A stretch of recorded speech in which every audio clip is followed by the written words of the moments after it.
নমস্কার বন্ধুরা, tricks study চ্যানেলের আরও একটি নতুন ভিডিওতে সকলকে স্বাগত।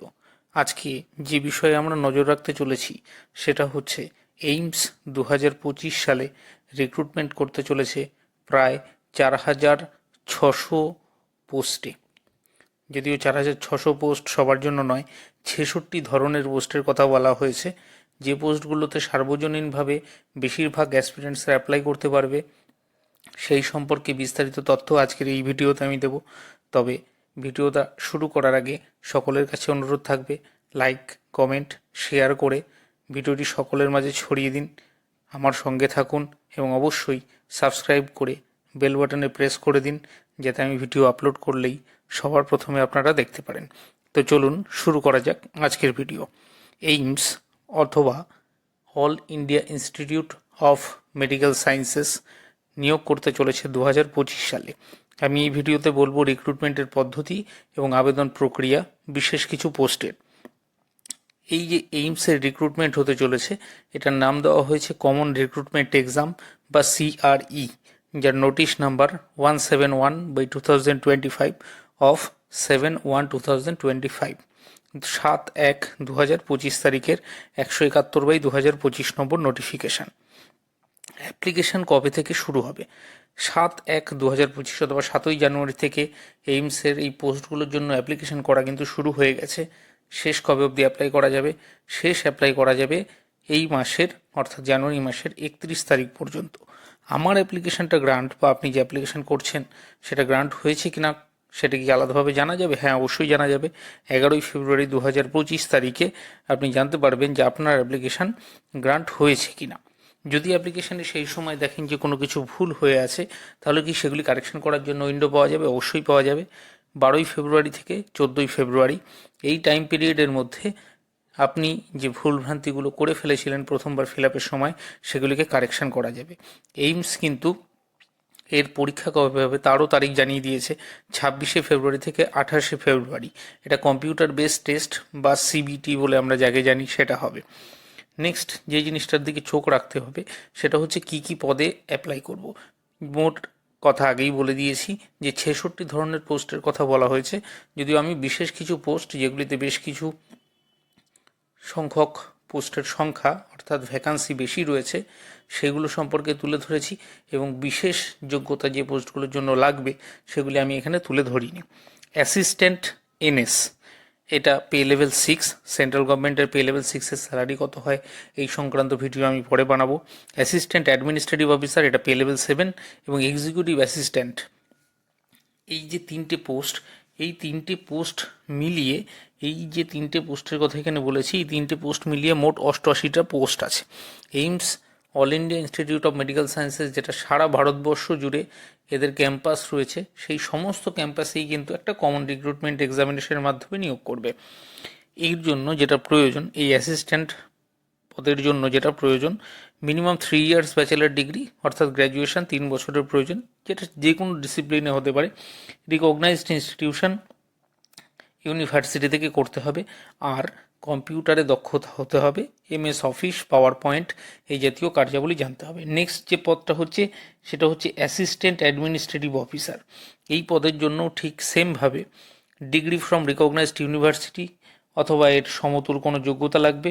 সেই সঙ্গে সঙ্গে MBA অথবা PG ডিপ্লোমা ইন ম্যানেজমেন্টের কোনো বিশেষ কোর্স করে থাকতে হবে, যেহেতু এটা পে লেভেল 7, প্রায় 1,20,30,000 টাকা স্টার্টিং স্যালারি, এটুকুনি যোগ্যতা তো এক্সট্রা আশা করছি। আর সেই সঙ্গে সঙ্গে গভর্নমেন্ট রুলস অ্যান্ড রেগুলেশনসের নলেজ চাই এবং কম্পিউটারে প্রফিসিয়েন্সি চাই।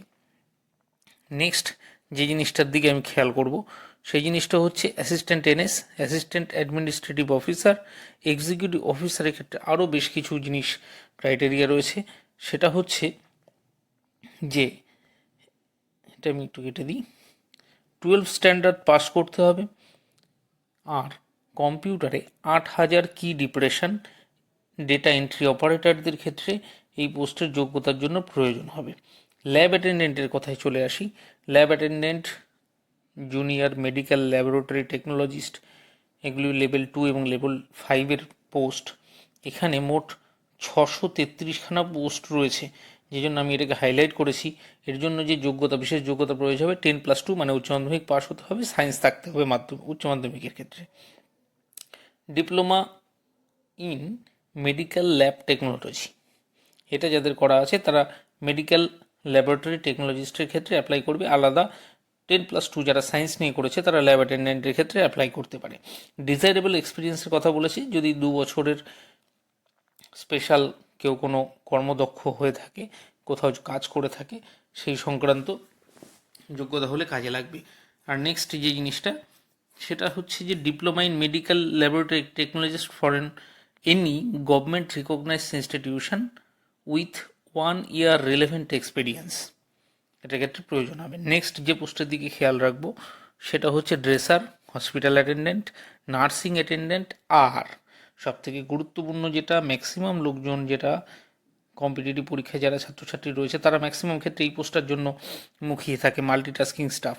মাধ্যমিক যোগ্যতার পোস্ট হয়, 663খানা পোস্ট রয়েছে, এটা খুবই গুরুত্বপূর্ণ। মাধ্যমিক পাস, যে কোনো রিকগনাইজড গভর্নমেন্ট রিকগনাইজড স্কুল বা বোর্ড থেকে হতে হবে।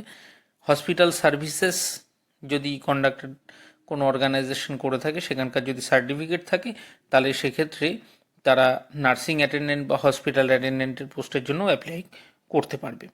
নেক্সট যে দিকটা দেখাবো সেটা হলো জুনিয়র স্কেল স্টেনো। এখানে স্টেনোগ্রাফি আমাদের অনেকেই করে থাকে, কিন্তু ম্যাক্সিমামটাই তাদের ক্ষেত্রে তারা ইংরেজিতে করে থাকে, যদিও এখানে হিন্দি স্টেনোগ্রাফির কথা বলা হয়েছে। তো পার্সোনাল অ্যাসিস্ট্যান্ট আছে, সব মিলিয়ে এখানে 194খানা পোস্ট রয়েছে। একটা রিকগনাইজড ইউনিভার্সিটিতে স্কিল টেস্ট, নর্মের ডিকটেশন একটা ব্যাপার থাকে, ওদের 10 মিনিটে 100 ওয়ার্ড পার মিনিট ডিকটেশন নিতে হয়, সেটাকে ট্রান্সক্রিপ্ট করতে হয় 40 মিনিটস। আর ইংলিশ অথবা হিন্দি কম্পিউটারে সেগুলিকে ট্রান্সক্রিপশনের ব্যাপার থাকে। সেই সম্পর্কে আমি বিস্তারিত, আমি স্টেনো সম্পর্কে জানি না, আমি ভিডিও তার আলোচনা করব না। নেক্সট যে পোস্টের দিকে খেয়াল রাখবো সেটা হচ্ছে nursing officer, public health nurse. এটার 813খানা পোস্ট রয়েছে। একবার খেয়াল করলে দেখতে পাবে এখানে 813খানা পোস্ট রয়েছে। এখনকার দিনে প্রচুর ছেলে মেয়ে নার্সিংয়ের দিকে যাচ্ছে, বিএসসি নার্সিং, এএনএম, জিএনএম। তো এখানে BSc honours nursing from a recognised institute university, আর সেই সঙ্গে সঙ্গে 2 বছরের যোগ্যতা, সেটা প্রাইভেট বা গভর্নমেন্ট যে কোনো সেক্টরে যদি কন্ট্রাকচুয়াল হয়ে থাকে বা প্রাইভেটে কাজ করে থাকে, সেই সংক্রান্ত যদি এক্সপিরিয়েন্স থেকে থাকে তাহলে তারা senior nursing officer, public health নার্সের জন্য অ্যাপ্লাই করতে পারে। আর নার্সিং অফিসারের জন্য বিএসসি অনার্স নার্সিং যে কোনো জায়গায় রিকগনাইজড ডিগ্রি থেকে করতে হবে। আর হ্যাঁ, আরও একটা ব্যাপার থাকে, সেটা হচ্ছে ওদের একটা নার্সিংদের একটা সরকারি তালিকা হয় ওয়েস্ট বেঙ্গল মেডিকেল কাউন্সিলের বা ওয়েস্ট বেঙ্গল নার্সিং কাউন্সিলের, সেখানে তালিকাভুক্ত থাকতে হবে। ওয়েস্ট বেঙ্গল নয়, যে রাজ্য থেকে যে অ্যাপ্লাই করবে সেখানকার। নেক্সট যে দিকটা খেয়াল রাখবো সেটা হচ্ছে কিভাবে অ্যাপ্লাই করব। অ্যাপ্লাই করতে গেলে এই যে এখানে লিঙ্কটা দিয়ে দেওয়া হয়েছে HTTPS, আমি লিঙ্কটা ডেসক্রিপশন বক্সে দিয়ে দেবো, সেখান থেকে সরাসরি ক্লিক করলে তোমরা সাইটে চলে যেতে পারবে। আরও বিস্তারিত আমি বলে দিচ্ছি সঙ্গে সঙ্গেই। আবেদন করতে কত পয়সা লাগবে, যদি জেনারেল হয়ে থাকো তাহলে 3000 টাকা লাগবে, SC/ST যদি হয়ে থাকো তাহলে 2400 টাকা লাগবে। টাকার অ্যামাউন্টটা টু মাচ, অতিরিক্ত বেশি, যদিও এটার একটা সুবিধাজনক দিকও আছে। যারা সিরিয়াস ক্যান্ডিডেট এবং সিরিয়াস অ্যাসপিরেন্ট তারাই শুধু অ্যাপিয়ার করবে, সেক্ষেত্রে কম্পিটিশানটা অনেক কমে যায়। তো সুতরাং পরীক্ষার ফি বেশি বলে যারা একটু কম যোগ্যতা সম্পন্ন বা কন্টিনিউয়াস স্টাডি করছেন না, তারা কিন্তু এত টাকার জন্য এই পরীক্ষায় অ্যাপ্লাই করবে না, একমাত্র সিরিয়াস ক্যান্ডিডেটরাই অ্যাপ্লাই করবে। সেক্ষেত্রে কম্পিটিশন কিছুটা কমে যাবে। তবে SC/STদের ক্ষেত্রে 2400 টাকা লাগলেও তারা যদি পরীক্ষাটা দেয়, পরীক্ষা দিলে কিন্তু এই 2400 টাকায় পুরোপুরি ফেরত দিয়ে দেওয়া হবে। PWBD ক্যান্ডিডেট বা বিশেষভাবে সক্ষম যারা প্রতিবন্ধী ক্যান্ডিডেট আছে তাদের ক্ষেত্রে ফি লাগছে না।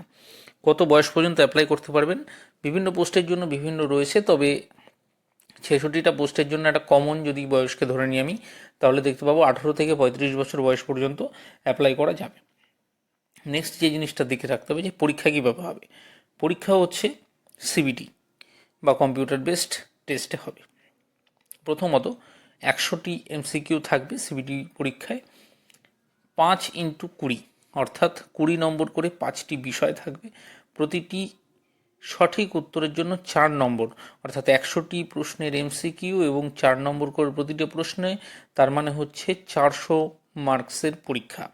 প্রতিটা ভুল মার্কসের জন্য 1/4 নেগেটিভ মার্ক, মানে 1 নম্বর করে ভুল উত্তরের জন্য কাটা যাবে। সঠিক উত্তর দিলে 4 নম্বর এবং ভুল উত্তর দিলে 1 নম্বর কাটা। পরীক্ষার মোট সময় থাকবে 5টা সাবজেক্টের জন্যই 18 মিনিট করে টাইম থাকবে, 90 মিনিট। এবং সিবিটি মাধ্যমে যারা অলরেডি সিজিএল সিএইচএসএল দিয়েছো তারা জানো যে পরীক্ষার মাধ্যমটা এরকম হবে, প্রথম 18 মিনিট যে কোনো একটা টপিক তোমাকে দিয়ে দেওয়া হবে, সেই টপিকের ওপর 18 মিনিট ক্রস করে গেলেই কিন্তু সে নেক্সট টপিকে চলে যাবে। ওই 18 মিনিটের মধ্যেই 20টি প্রশ্নের উত্তর করে ফেলতে হবে। 18 মিনিট ক্রস করে গেলে কিন্তু আর প্রিভিয়াস ওই 20টা প্রশ্নে ফিরে আসতে পারবে না, তোমার সামনে নতুন সাবজেক্ট খুলে যাবে। এবার সেই সঙ্গে সঙ্গে আরও একটা ব্যাপার আছে, এখানে মেরিট লিস্ট তৈরি হওয়ার আগে এখানে কিন্তু মিনিমাম রিকোয়ারমেন্ট অফ মার্কস রয়েছে সিবিটি 1-এ কোয়ালিফাই করার জন্য। জেনারেল বা যেটাকে আমরা আনরিজার্ভ বলি, ইডাব্লিউএস বলি, তাদের ন্যূনতম 40% মার্কস পেতেই হবে। ওবিসি হলে 35% এবং এসসি এসটি হলে 30%। পরীক্ষা পদ্ধতি তো এরকম গেল। আর এখানে আমি একটা টোল ফ্রি নাম্বার দিয়ে দিয়েছি। টোল ফ্রি নাম্বারটা এইমসের, যদি অ্যাপ্লিকেশান করতে গিয়ে কোনো সময় কোনো রকম প্রবলেম হয় দিনের বেলায়, তোমরা যে কোনো সময় এই টোল ফ্রি নাম্বারে তোমরা সকাল 10টা থেকে বিকেল 5টা পর্যন্ত, এই টাইম ফ্রেমটা আমি বলছি, এটা এইমসের টাইম ফ্রেম নয়, এই টাইম ফ্রেমের মধ্যে কল করলে তারা অ্যাটেন্ড করে এবং তোমরা সেখানে তোমাদের প্রবলেমগুলো জানালে তারা সলভ করার চেষ্টা করবে। নেক্সট যে জিনিসটা দেখব কিভাবে আবেদন করব, স্টেপ 1, লিঙ্কের কথা আগেই বলেছি।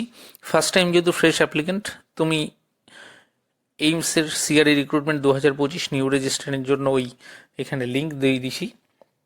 এখানে যে লিঙ্কটা রয়েছে এই লিঙ্কটা আমি আমার ডিসক্রিপশন বক্সেও দিয়ে দেবো, সেখান থেকে ক্লিক করলে সরাসরি চলে যেতে পারবে। তারপর সেখানে গিয়ে ক্রিয়েট নিউ অ্যাকাউন্টে ক্লিক করবে, সেখানে একটা নতুন রেজিস্ট্রেশন পেজ খুলবে, সেখানে তোমার নাম, mobile number, email ID, other details যা যা চাইবে দেওয়ার পর সেখানে জেনারেট ওটিপিতে ক্লিক করবে এবং ক্রিয়েট লগ ইন আইডিতে ক্লিক করবে। এবং লগ ইন আইডিতে ক্রিয়েট করার পর তোমার সামনে যে একটা পপ আপ আসবে, সেখানে ডিটেলস লেখা থাকবে, তোমার লগ ইন আইডি কী রয়েছে সেটাকে খেয়াল রাখবে, কারণ খেয়াল না রাখলে তুমি নেক্সট টাইম লগ ইন করতে পারবে না। নেক্সট যে জিনিসটার দিকে তাকাতে হবে, স্টেপ 2, এইবার এই rrpamsexam.ac.in এখানে লগ ইন করবে গিয়ে এখানে যে লিঙ্ক দেওয়া হয়েছে, এই যে লিঙ্কটা, এই লিঙ্কটার ক্ষেত্রে তোমাকে লগ ইন করতে হবে। আফটার কমপ্লিটেড রেজিস্ট্রেশন প্রসেস হয়ে গেল, এখানটায় খুলে আবার তুমি পোর্টালে ঢুকলে, পোর্টালে ঢুকে তুমি লগ ইন টু অ্যাপ্লাই করবে। লগ ইন টু অ্যাপ্লাই করবে, এর আগে যেটা বলেছিলাম লগ ইন আইডি পাসওয়ার্ডকে খেয়াল রাখতে হবে। সেই লগ ইন আইডি পাসওয়ার্ড এখানে দিয়ে ঢুকে পড়বে, ক্যান্ডিডেট আইডি, মোবাইল নাম্বারগুলি দিয়ে লগ ইনে ক্লিক করবে এবং এইমসের লগ ইন পেজ খুলে যাবে। নেক্সট যে জিনিসটা দেখতে হবে সেটা হলো এইমসের অ্যাপ্লিকেশন ফর্মটা। এই অ্যাপ্লিকেশন ফর্মে গিয়ে যারা লগ ইন অলরেডি করে ফেলেছো সেখানে অ্যাপ্লাই করবে। অ্যাপ্লাই করার পর একটা অ্যাপ্লিকেশন ফর্ম চাকরির পরীক্ষায় যেরকম হয় সেরকম আসবে, সেখানে যা যা জিনিসপত্র প্রয়োজন আছে, ফটো, সিগনেচার এটসেট্রা, এই জিনিসগুলো ডিটেলস দিয়ে দেবে।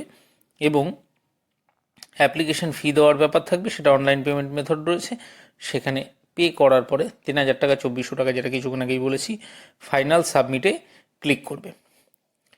অ্যাপ্লিকেশন ফর্ম প্রিন্ট করে নেবে, পেমেন্ট রিসিপ্টও প্রিন্ট করে নেবে ফার্দার ইউজের জন্য। এই জিনিসটাকে মাথায় রাখতে হবে। নেক্সট আর যেটা বলবো সেটা হচ্ছে, আমি আগামীকাল আরও একটা এরকম রিক্রুটমেন্ট সংক্রান্ত ভিডিও নিয়ে আসবো। তোমরা লাইক, কমেন্ট, শেয়ার করে পাশে থেকো। এই ভিডিওটি সম্পূর্ণ দেখবার জন্য ধন্যবাদ।